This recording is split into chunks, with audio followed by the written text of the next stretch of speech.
अगर आप बोलिए तो मैं दिल्ली आ जाऊंगा 1-2 दिन के अंदर, बैठ के आपसे वहां बात कर लूँ। नहीं नहीं, मैं आ रहा हूँ 2 तारीख को। अच्छा, आप आइए, फिर बैठ के बात करते हैं। दुर्गापुर में 2-4 जगह और सिस्टम का बात हुआ है, ठीक है। पूरा दुर्गापुर में जैसे जो काम कर, मेरा रिक्वेस्ट है इसमें जाकिर भाई भी नहीं जानेगा, कोई नहीं, जो भी बात होगा वो मेरा और आपका ही रहना नहीं तो और किसी को पता भी नहीं रखना चाहिए, चाहिए। ठीक है। হ্যাঁ, এটা একটা রেকর্ডিং, আপনাদের সঙ্গে রেকর্ডিংটা আমি শেয়ার করে দেবো এখনই। এখন স্বাভাবিকভাবে মানে এটার তো কোনো সত্যতা যাচাইয়ের আমার সুযোগ নেই। এবার এটা সত্যতা কার গলা, সেই গলার যাচাই করার ক্ষমতা রয়েছে ফরেন্সিকের, যে জন্য আমি এতক্ষণ ভবানী ভবনে ছিলাম। একটা ফর্মালি কমপ্লেন করে এটা দিয়ে এসেছি, সিবিআই এবং ইডিকেও পাঠাবো। এবং বোঝা যাচ্ছে এটা দুর্গাপুর বেল্টের, এবং মানে গলাটার সম্পর্কে আমরা অনেকেই হয়তো পরিচিত, কিন্তু যেহেতু আমি এর সত্যতা যাচাই করিনি, আমি কোনো নাম বলবো না। তবে লোকসভার স্পিকারকেও একটা পাঠাবো, লোকসভার স্পিকারের কাছেও একটা যাবে।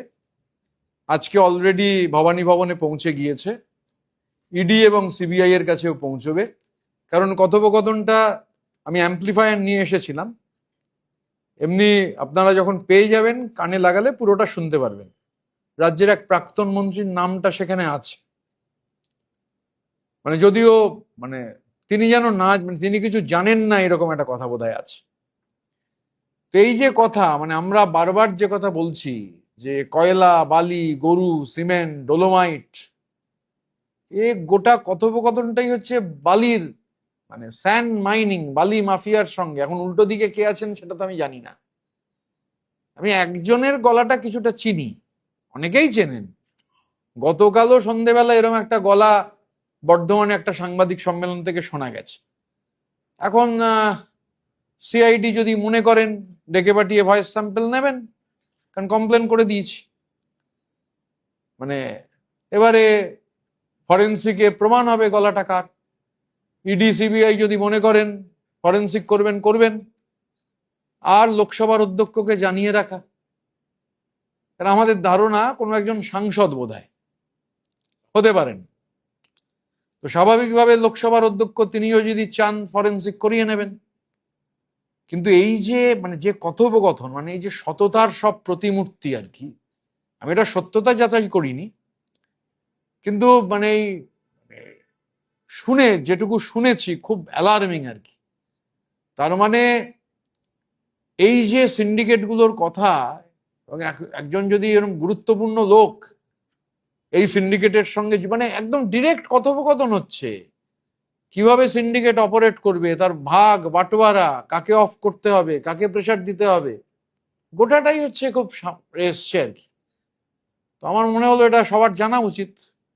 মানে আগে অবশ্যই জানিয়েছি ভবানী ভবনে গিয়ে সিআইডিকে, এরপরে ইডি আর সিবিআই কে জানাবো, লোকসভার স্পিকারকেও জানাবো, আর সংবাদ মাধ্যমের কাছে দিয়ে দিচ্ছি যাতে বাংলার মানুষ জানতে পারেন।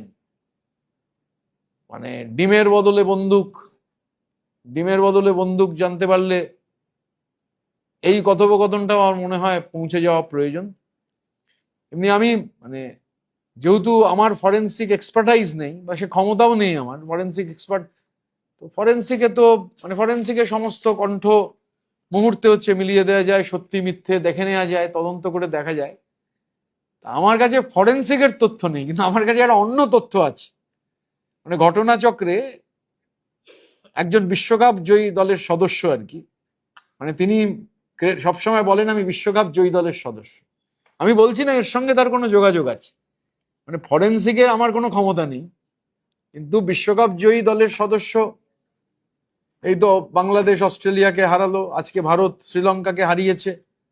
তো আমি ক্রিকবাজ বলে যে ওয়েবসাইটটা আছে তাতে ঢুকে দেখছিলাম যে এক বিশ্বকাপ জয়ী দলের সদস্য, তিনি 7টা টেস্ট খেলেছিলেন আর 25টা ওয়ানডে খেলেছিলেন, মানে সব মিলিয়ে 32টা ম্যাচ খেলেছিলেন। 7টা টেস্টে রান করেছিলেন 135, গড় হচ্ছে 11। 7টা টেস্টে রান হচ্ছে 135, গড় হচ্ছে 11, হাইয়েস্ট রান হচ্ছে 24। 25টা ওয়ানডেতে রান করেছেন 269, গড় হচ্ছে 14, সর্বোচ্চ রান 39। মানে এক কথায় ওয়ানডে আর টেস্ট মিলিয়ে 32টা ম্যাচ খেলে 404টি রান করেছেন। আর 32টা টেস্ট আর ওয়ানডে মিলিয়ে 10টা উইকেট নিয়েছেন, 7টা টেস্টে 3টে উইকেট আর 25টা ওয়ানডেতে 7টা উইকেট। নিউজ ইউনাইটেড ইন্ডিয়া, খবর হবে শিরদাঁড়া সোজা রেখে।